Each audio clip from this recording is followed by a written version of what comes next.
Hi again, this is John Oltsik, Senior Principal Analyst and Fellow at the Enterprise Strategy Group. And I'm back for part 2 of our SOAPA video with Marc Solomon, who's the CMO of ThreatQuotient. Welcome back, Marc. Thank you, John.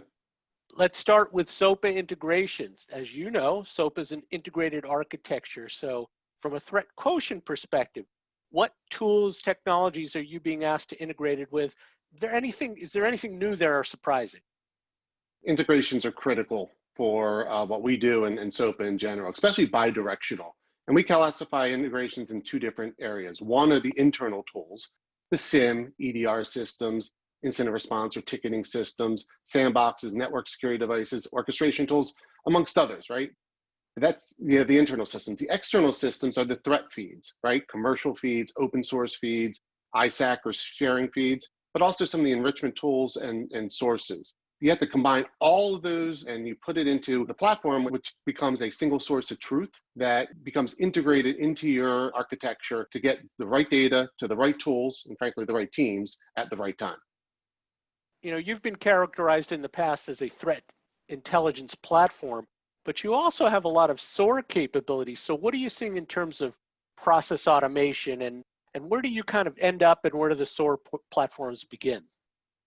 Yeah, it's a great question, and I look at it from a maturity model, standpoint. A lot of organizations are still early, right? And they're focusing on automating known processes like alert triage or spearfish analysis.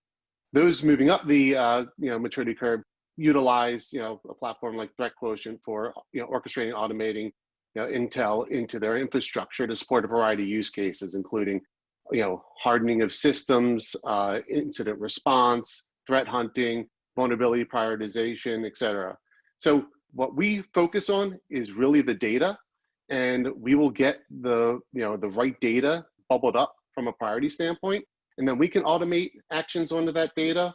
People can actually utilize tools to do investigations on the data, and frankly, we integrate with some of those playbook and orchestration tools to run some of the plays that then return the data back into us for further analysis, but also to keep a memory of what happened, and we can utilize that data in future analysis and analytics.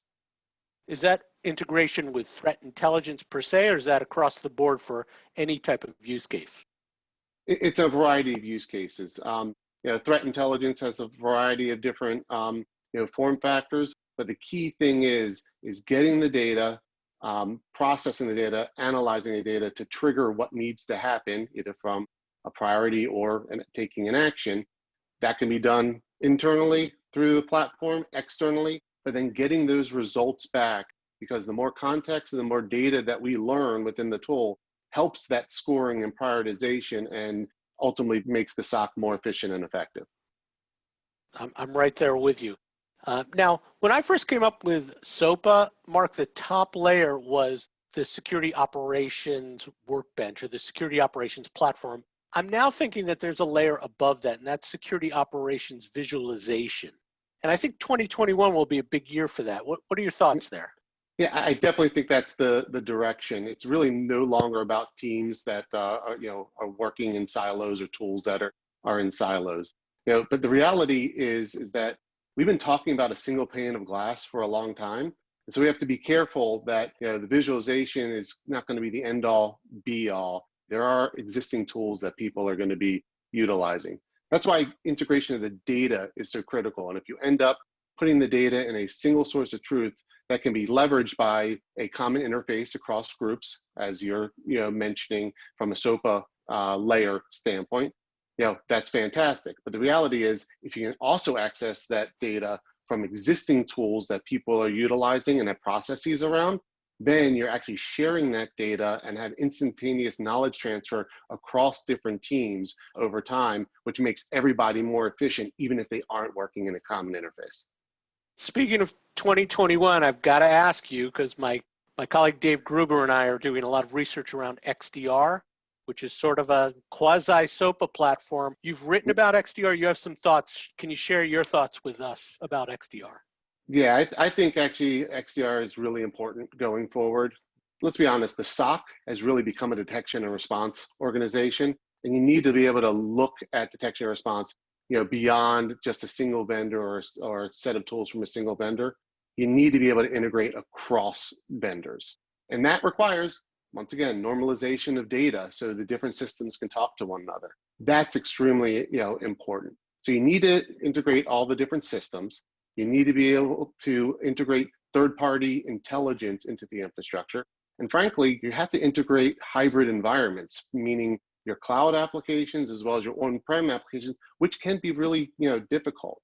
In the end, XDR is a really interesting way of looking at just the future and the direction that's the SOC is going into. You've been with me on the SOAPA journey. Clearly, you're marching to that with ThreatQuotient. What do you think the future is for SOAPA? Frankly, I think it's the future of security operations. The SOC today really is detection and response. The security operations is actually beyond that. You can include vulnerability management. And in the future, there's going to be additional use cases as well. Here's another way of looking at it, because we just talked about XDR as well.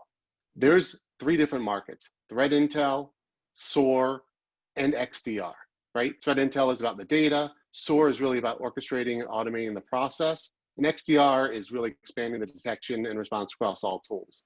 But reality is, looking at the market and talking to people, there's a convergence happening between all 3 of those markets. And you start looking at it, it's like, well, what does that convergence look like? Well, it looks like SOAPA, right? You have a framework that fits all of those things, and it's the direction that people are going into for a single architecture for security operations and analytics. Great answer, Mark, and I couldn't agree more. And that's the end of this SOAPA video. Mark, thanks so much for participating. Thank you, John. It was a pleasure.